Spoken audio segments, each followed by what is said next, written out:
People that don't really know what HRV is and its connection to our parasympathetic and sympathetic nervous system, can you talk a little bit about that science? HRV stands for heart rate variability, and what it's actually measuring is the gap or the variance between each of your heartbeats. So it's explaining how your heart's perceiving its changing environment, essentially your relationship to your perceived stress, and a direct reflection of the health of your autonomic nervous system and its agility to go from a sympathetic to a parasympathetic state. Why is that so important?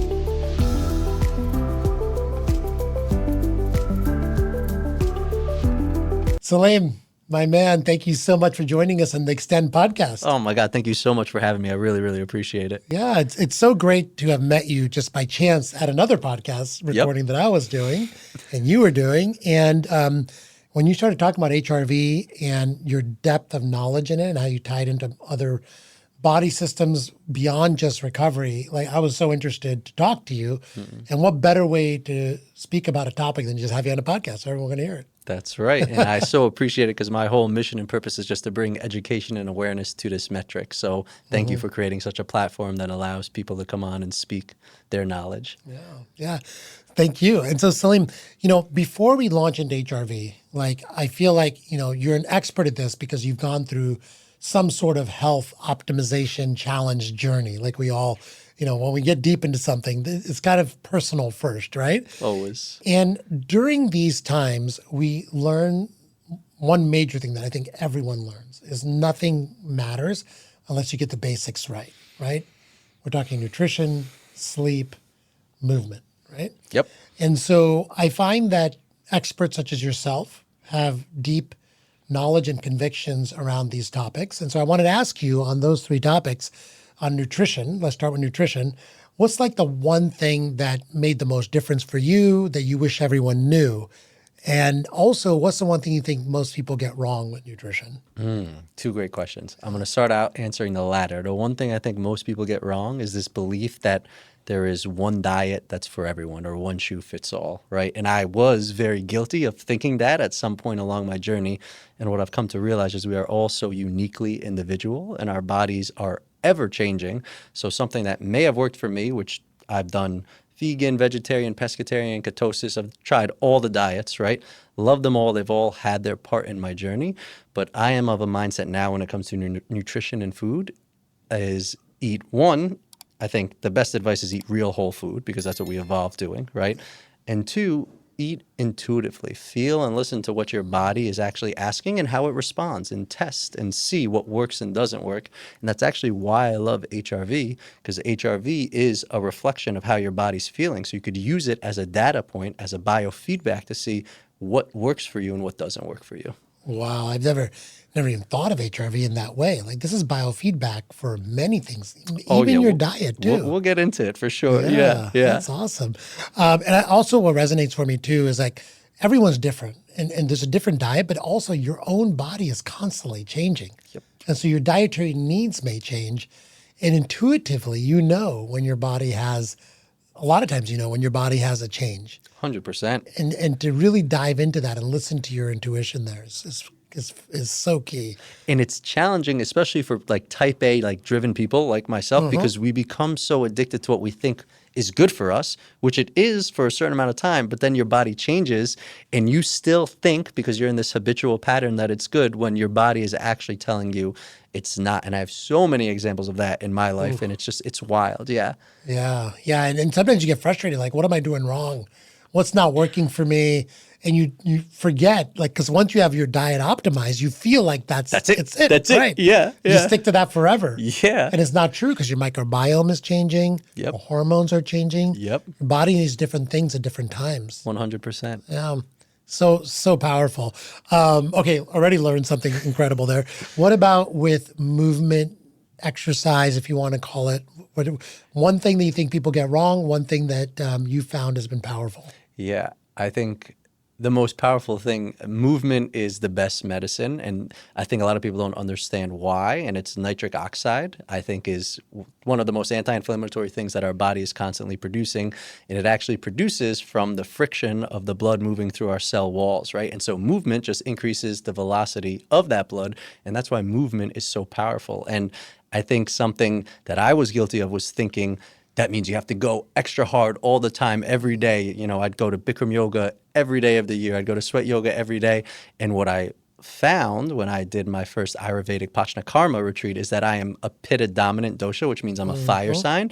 And that means I don't need that much heat. And so I'm sitting there addicted to this hot yoga for 90 minutes every day, sweating like crazy, thinking it's good for me, right? But in reality, I had a sty in my eye for 2 years and I couldn't figure out why. And I couldn't figure out why it didn't go away. And it's because I was overheating my liver from over exercising and not working on the recovery side, which again ties back to HRV, because HRV is the measure of your body's agility to go from a sympathetic to a parasympathetic state. So recovery is equally, if not more important than the exercising. Number one, absolutely true. And we're going to dive into HRV and recovery because I feel like that's where I use it the most, is to talk about recovery, especially in relationship to workout routines and things like that. But I know HRV has many other purposes as well. And that's what I'm really looking forward to learning from you.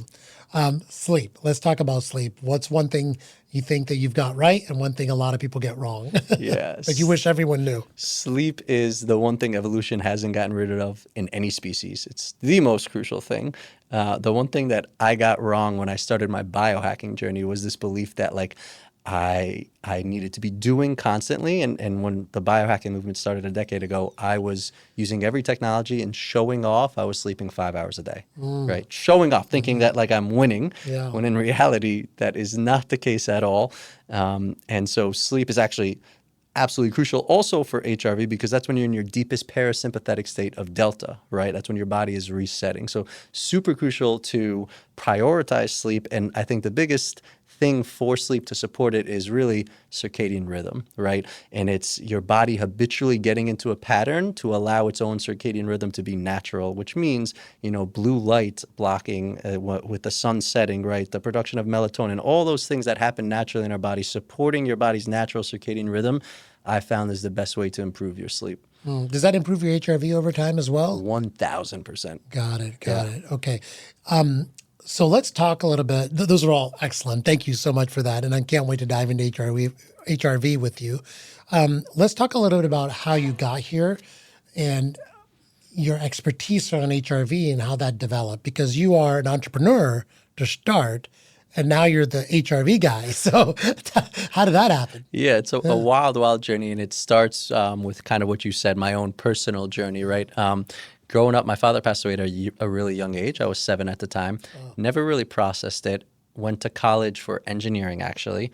Graduated and worked at a nuclear power plant for 5.5 years. Wow. And it was during that time that my grandma, who was like my second mom, got breast cancer.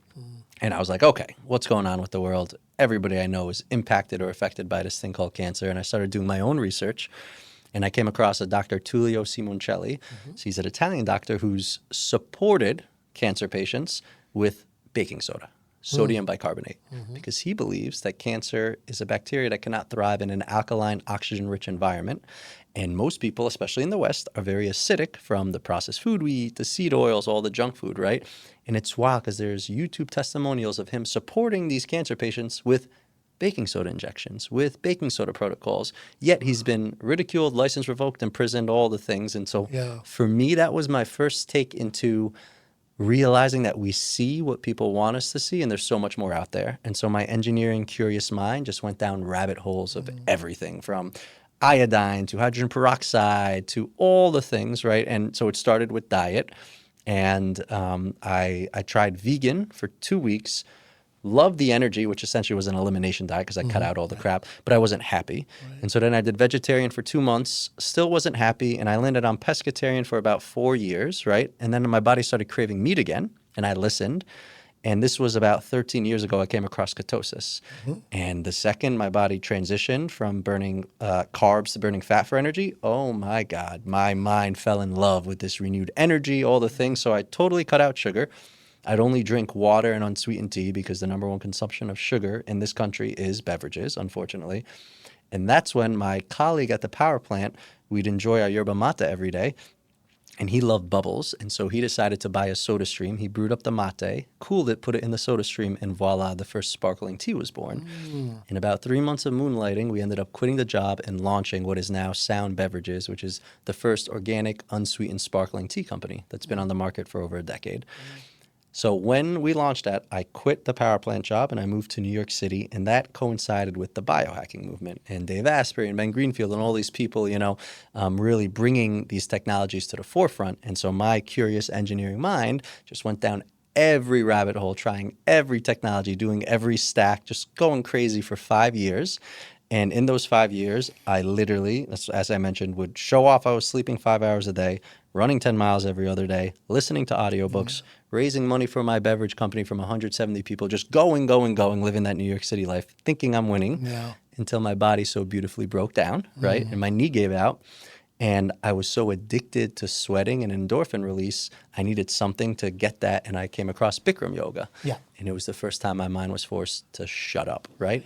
And then I started through a series of incredible books, Dr. Joe Dispenza, his Becoming Supernatural, like for an engineering mind, physiologically explained what the chakras are, what Kundalini is, what the third eye or pineal gland is, how it orgasms and Which produces. book? Becoming Supernatural. Because Supernatural was his first one, right? Unbelievable. I think Placebo was his first. Maybe that was his second. I don't know. Okay. They're both great, but Becoming Supernatural is the one that actually explains, like, the cerebral fluid is the Kundalini and your pineal gland is the third eye. And so, but it was in that book in the beginning, he mentions HRV and he mentioned it in its relationship to stress. And now at the time I had an Oura Ring, but nobody was talking about HRV, and all I cared about, like everybody on the Oura Ring, was their readiness score and their sleep score, right? But I also was associated with a company called Newcom. You familiar with Newcom? Yep. Great friends. I'm actually seeing Jim, the founder, tomorrow. Nice. And they called me their hype man because I'd fly around everywhere with them. I was so obsessed with their technology, which is the only patented technology to get your body in a parasympathetic state. And because of my research and work with them, I knew the importance of regulating your nervous system, and that on a cellular level, we all age, get disease, and eventually die from stress. Period, end of story. Unless you die in an accident, the root cause of everything is stress, because what stress does in the body is causes inflammation on a cellular level if you're in it for prolonged periods of time, right? Because your amygdala is firing off thinking you're in this fight or flight state. So all of the vital oxygen that's normally going to your visceral organs in the blood, your body stops that and sends it to the extremities because it thinks it needs to survive, when in reality you had a mind trigger on a spouse or because of work, right? And so like with that deep knowledge of knowing the importance of stress, when I read that HRV is related, I was like, whoa, what is this? And how come no one's talking about it? So for the past 5 years, I've dedicated my life to optimizing that metric for myself, right? And the first year I try and do, and it wasn't until I actually started the inward journey, it wasn't until I actually started prioritizing recovery and homeostasis and balancing the nervous system that I saw my HRV go from an average nightly of about 32 to 170, to 180, to peaking at 244 average nightly, right? 244. Yep. Oh my gosh, that's incredible. I've never even come close to 100, so I can't wait to hear how we do this. That's okay. So and then what happened? And so how I was able to improve it in those 5 years is actually, I really want to shift this perception of stress being a bad thing. In my opinion, and when I talk to my clients, I think of stress as the doorway to improving your HRV, to regulating your nervous system, because I believe we live in an educational simulation and everything is a mirror of our internal state, right? And so everything's always happening for you. And the only way to actually improve your HRV is, I like to say, train to be an emotional athlete, right? You need to put your nervous system, your heart, in hermetic stress, put it in a perceived stressful situation, turn on your agency, turn on your awareness, get your body in a parasympathetic state, let your heart know it's safe, and now by doing so, you've increased the malleability and resilience in your heart to handle more perceived stress.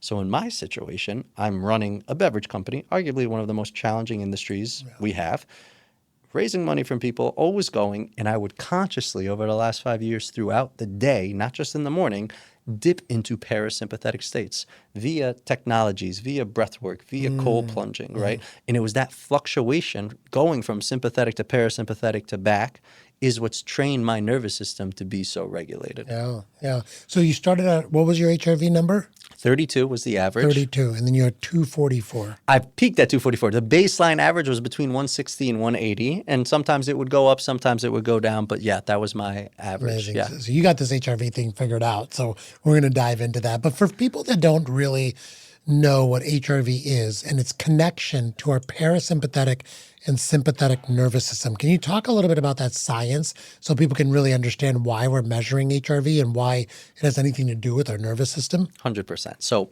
HRV stands for heart rate variability. And what it's actually measuring is the gap or the variance between each of your heartbeats, right? And what that's telling you is how your heart is managing its perceived changing environment. So you mean the gap in time? The gap in time measured in milliseconds, correct, right?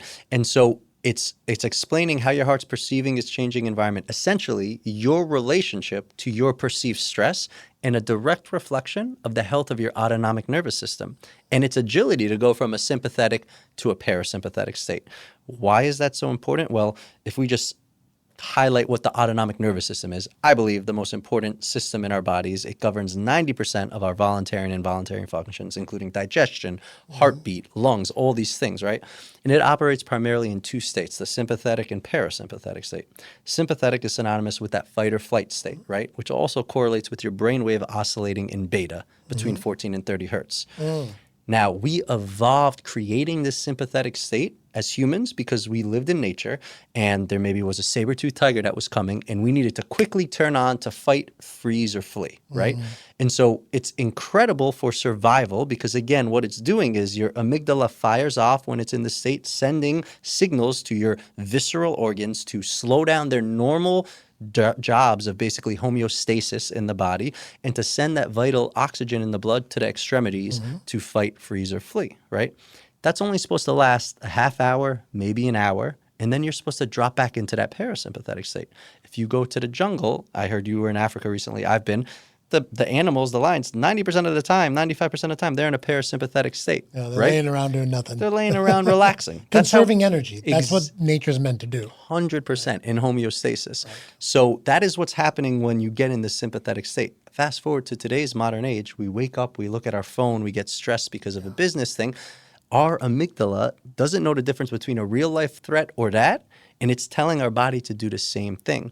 And so if you can imagine all that vital oxygen not going to your visceral organs for a long period of time, then your body isn't doing its normal thing to support digestion, to support healing. And so what happens? Inflammation starts to occur on a cellular level, which is the root cause of all disease and aging, right? So that's why it's super crucial to be able to balance between the two. Right. And I think a lot of people probably have the misconception that being in a sympathetic state versus a parasympathetic state is something that takes hours to get in between. Like, maybe you're all day stressed at work and you're sympathetic, then you get home and you finally chill out and you finally get relaxed when you're plopped down in front of the TV. And this people feel that there's large amounts of time in between being parasympathetic and sympathetic. But in reality, our nervous system functions in millisecond time periods. And those millisecond changes between parasympathetic and sympathetic is what is, I would say, measured by your heart. Because your heart changes the amount of time in between heartbeats based on the parasympathetic or sympathetic tone, right? And so that's why with the HRV, measuring the variability, like basically getting an EKG, seeing how much time has gone between each heartbeat, gives us an indication of that variability. And it's actually good to have it more variable, less steady, more variable. Is that right? 100%. And people are always like, why? That doesn't make sense. And I have an easy, simple explanation. It's counterintuitive, right? Yeah, it sounds counterintuitive, but actually it was Nikola Tesla did this. He created, there's a whole case study on this, an earthquake machine that was literally this big, right? Okay. And he put this machine on a 35-story building in New York City, and within a half hour, the building started shaking. And people were like, what the hell's going on? And they had to evacuate it. And all the machine did was set a consistent with no variance, that just shows how much an environment cannot take that. And you think about right before you die, what happens on the heart rate monitor? Da-da-da-da-da-da-da.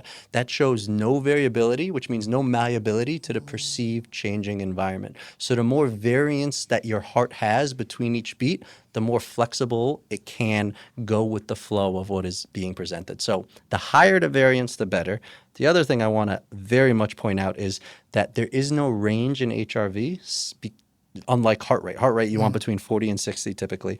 There's no range because I believe there's really no ceiling, right? You could continue improving your nervous system, continue regulating it, and continue improving that range. But it's also super crucial not to compare. Like when I told you my score, you're like, oh my God, I got to work on it. And I have my clients who start out very low, and HRV is a reflection of how your heart is perceiving the changing environment. So it's not just your physical health. It's not just what you eat. It's what you watch. It's what you listen to. It's your geographic location. Most importantly, it's the words that you're telling yourself in your mind. It's what you're thinking. And if you're thinking, oh my God, I'm not healthy, that person has a better score than me, you're leading to your next bad score.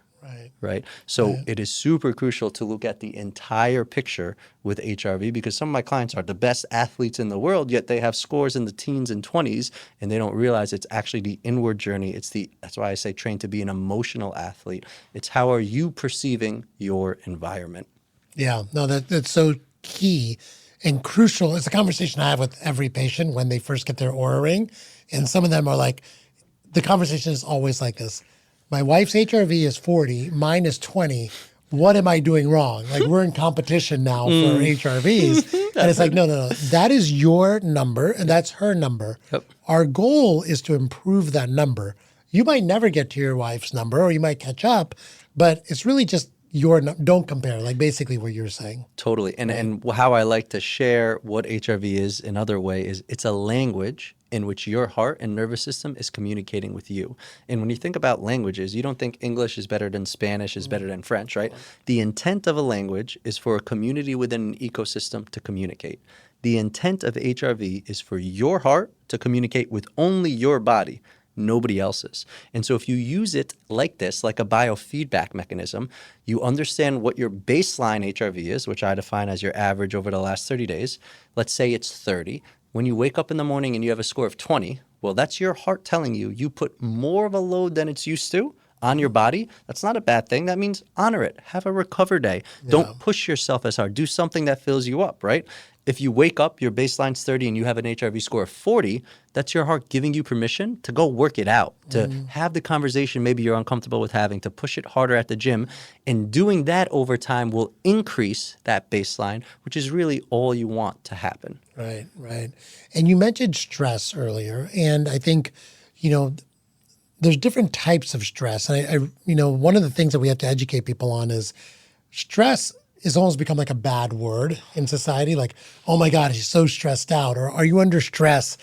And really there's different definitions of this word, and they all like have different connotations. So let's talk about that a little bit. Let's talk about stress. Yeah, stress. And it's so funny because people think it's a bad thing. And like I told you, I try shifting the perception immediately, especially with my clients. Stress is not a bad thing. For starters, it's all perceived, right? Because I believe on a quantum level, everything is frequency, everything is energy. And I don't believe in good and bad, right or wrong, blue or red. I believe in everything in terms of dissonance and resonance. This is either dissonant to me or this is resonant to me, right? It's not good or bad. And just because it's dissonant to me doesn't mean it's dissonant to you, right? And so when you think of stress, I like to use this analogy. People seem to like this. Again, I very much believe this is an educational simulation that's always happening for me, right? And I'm competitive. I loved games growing up. Did you ever play Mario or Super Mario? Of course. Everybody did, yeah. So at the end of every level, the music would get a little scary because you knew Big Bad Bowser was coming, right? And you knew all you had to do to defeat Bowser was either jump on him or hit him 3 times. And on the other side, there was always good music, a flag, and a level up. Always. Right. That is actually what this educational simulation really is. Anytime you have a perceived stress or challenge, right, gets a little scary, you get a little uncomfortable, all you have to do is go through the perceived stress, and on the other side, there's always a level up. Yeah. Now, let's map out the body to actually talk about what is the perceived stress. Right. Anytime there's an external trigger or stress, Beneath that, there's always an emotion associated with that trigger or stress. And directly connected to that emotion is a physical somatic sensation that's stuck in the body, right? And all the actual trigger is trying to do is bring your awareness to the stuck sensation. Because let's talk about emotions. All emotions are meant to be felt. There's no such thing as a good or bad emotion. And on a quantum level, an emotion is a scalar sound wave that's literally meant to go through us, right? And we're supposed to feel it, I think, for up to 3 minutes at most, and then it goes through. However, if the nervous system in that moment of the emotion cannot process or handle that emotion, which happens quite often in our formative years between the ages of 2 and 7, when our brain is actually oscillating in theta, a parasympathetic state, and we're very suggestible and hypnotic, right? Then the nervous system splits. We go into this fight or flight sympathetic state, and that scalar sound wave that's supposed to go through us gets stuck and calcifies as ectoplasm in our fascia. So think of like a frozen ice in our bodies. And have you ever read the book The Body Keeps Score? No. Oh my God. An incredible book that just talks about how our bodies Who wrote that book? A Canadian man, I can't remember. We'll look it up in the show notes. Incredible. I should know this, but it's escaping me.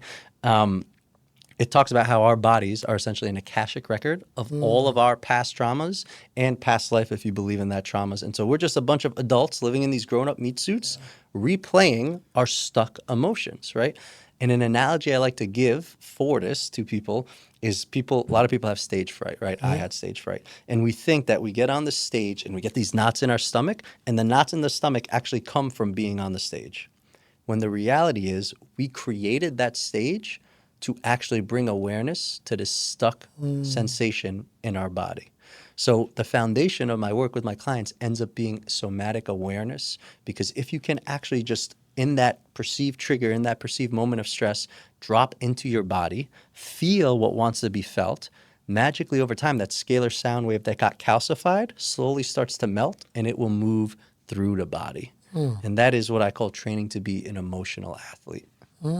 Very interesting. So actually experiencing the emotion rather than letting it stay stuck is what actually gets it to move through the body. Absolutely. That's very interesting, because there's a podcast out by Andrew Huberman where one of the most powerful techniques to rid yourself of trauma is to actually sit there and write about it for 30 minutes a day, or I think it was 30 minutes, right? And then you do that every day for a few days, just write the same thing over and over again. And it actually helps heal people from traumas. Did you read this podcast? I did watch not, it? but that makes so much sense, because all that's doing is bringing awareness to the trauma, bringing awareness to the stuck emotion. And by doing so, that's all an emotion ever wants. It just wants to be felt and be seen, right? That's it. Because again, on a quantum level, it's a scalar sound wave. It just wants to move through you. It can't move through you, though, just like Bowser, without actually being felt.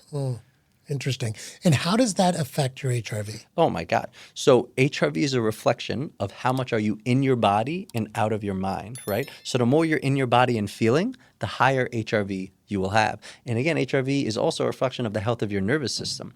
So here's a fun bomb that people enjoy as well. Anytime I get too much in my my engineering head, especially like in the past, I would remind myself my favorite question, which is a very geeky one, is what is systematically responsible for the electric signal that causes my heart to beat, that causes your heart to beat, that causes everyone's heart to beat, right?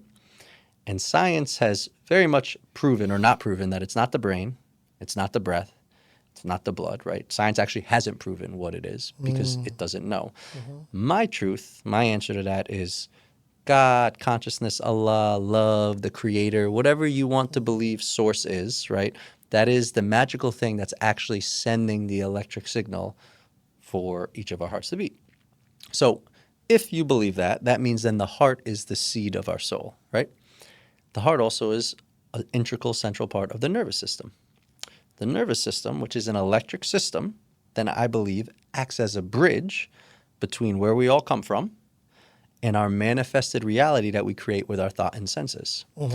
And I believe all our soul's journey in this incarnation is to clear this electric bridge to allow our soul to come through us, because all our souls want the same thing, because we come from the same place. We just have our own unique artistic imprint in how that looks in this dimension, right? And so then what is stuck in this electric system, in this nervous system? emotions. It's all of the stuck, calcified scalar sound waves. And so if we can just simply regulate our nervous system, go inward, focus on our own things, magically the external becomes a reflection of that.